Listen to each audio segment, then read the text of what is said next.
முறையிட்டு வளர்க்கும் இன்றைய பள்ளிக்கால வாழ்க்கை கசக்கதாயா செய்யுது. கருவில இருக்கும் போதே கசக்குதையா. இங்க மட்டுமா, தாய் கருவிச்சிருக்கிறாள் என்று தெரிந்தவுடன் தந்தையானவர் பிள்ளையை பள்ளியில் சேர்ப்பதற்காக, எதற்கு 2 ஆண்டு கழித்து படிக்க வேண்டிய பிள்ளைக்கு இப்பொழுதே போய் அட்மிஷன் வாங்கிட்டு வந்துடுறாங்க. குரலினிது யாழினிது என்ப தம் மக்கள் மழலை சொற் கேளாதார் என்பது போல அந்த குழந்தை பேசுறது கூட கேட்கறது இல்ல. வாயை திறந்து அம்மா அப்படின்னு சொல்லிட்டா சோலி முடிஞ்சு போச்சு. தூக்கிட்டு போய் ஸ்கூல்ல சேர்த்துறது ஐயா. இது மட்டும் இல்லையா, இன்றைய ஆசிரியர் மாணவர் உறவு எப்படி இருக்கு பாருங்க. எங்க வாத்தியார் வராரு, நடத்துறாரு. தமிழ் வாத்தியார் வந்து நடத்துறாரு.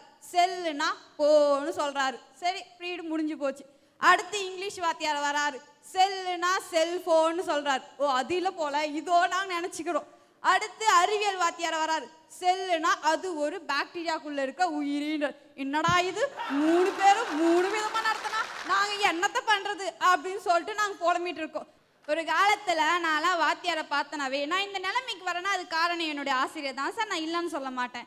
ஆனா எதுக்காக வரேன்னா, மாணவர்கள் வந்து ஆசிரியர்கிட்ட நாங்கள் கீழ்ப்படிதலோடு இருந்தோம். இந்த நிலையில கீழ்ப்படிதலே என்று இல்லாத இந்த கால கல்வி வாழ்க்கை எங்களுக்கு கசக்குதாயா செய்யுது.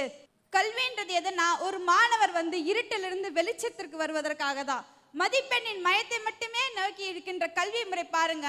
ஸ்கூல் சிலபஸ் என்னவோ 100 GB, நாங்கள் படிக்கிறது என்னவோ 100 MB, மண்டையில் நிற்கிறது என்னவோ 100 KB தான், நாங்கள் எழுதுறது என்னவோ 100 பைட் தான். அப்போ ரிசல்ட் மட்டும் எப்படி ஐயா வரும்?